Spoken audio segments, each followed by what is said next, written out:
Assalamualaikum, halo semuanya. Perkenalkan, nama saya Risha Nandra Putri dengan NIM 102042400089.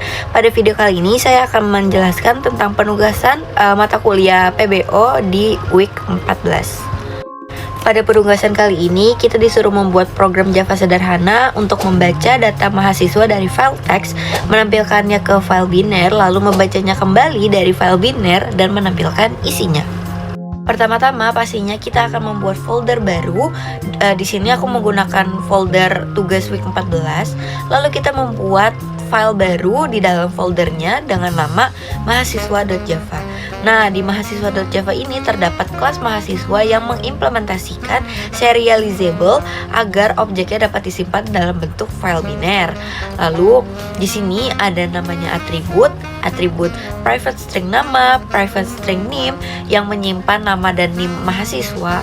Lalu ada juga konstruktor yaitu public mahasiswa dengan parameter string nama dan string name untuk inisialisasi objek dengan nama dan NIM yang diberikan. Lalu kita menggunakan getter, get nama dan get name untuk mengambil data nama dan NIM. Terus kita pakai toString. Metode ini memudahkan kita untuk mencetak objek dalam format yang mudah dibaca. Nah, yang kedua, kita membuat file baru dengan nama main.java. Nah, di kelas main ini kita memiliki beberapa metode utama. Yang pertama ada metode baca dari file teks dengan parameter string nama file. Fungsi ini membaca file teks yang isinya data mahasiswa. Kita menggunakan scanner untuk membaca tiap barisnya. Lalu nanti tiap barisnya akan dipecah berdasarkan koma menggunakan split. Data nama dan NIM yang sudah dipisah dan ditrim akan digunakan untuk membuat objek mahasiswa. Lalu objek ini dimasukkan ke dalam list mahasiswa dan setiap data yang dibaca langsung ditampilkan di konsol untuk verifikasi.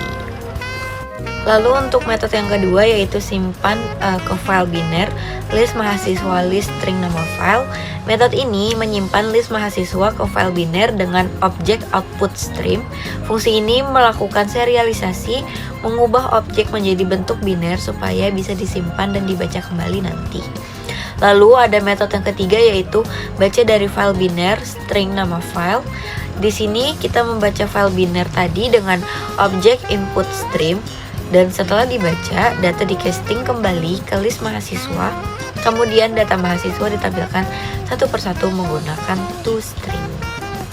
Jadi penjelasan flow di main ini, pertama-tama program mulai dengan menentukan nama file teks dan file biner, kemudian membaca data mahasiswa dari file teks, dan data yang didapat disimpan ke file biner, kemudian file biner dibaca kembali dan datanya dapat ditampilkan. Selanjutnya kita membuat file baru dengan nama mahasiswa.txt. Di sini kita memasukkan nama lengkap mahasiswa dan NIM-nya dipisahkan dengan koma dan tiap data di baris baru. Pastikan kalau ketiga file ini berada di satu folder yang sama, dan setelah sudah dipastikan ada tiga-tiganya di satu folder yang sama, kita bisa langsung run kode dan nanti outputnya akan muncul seperti ini. Ada nama, ada NIM, lalu di sini dapat disimpan.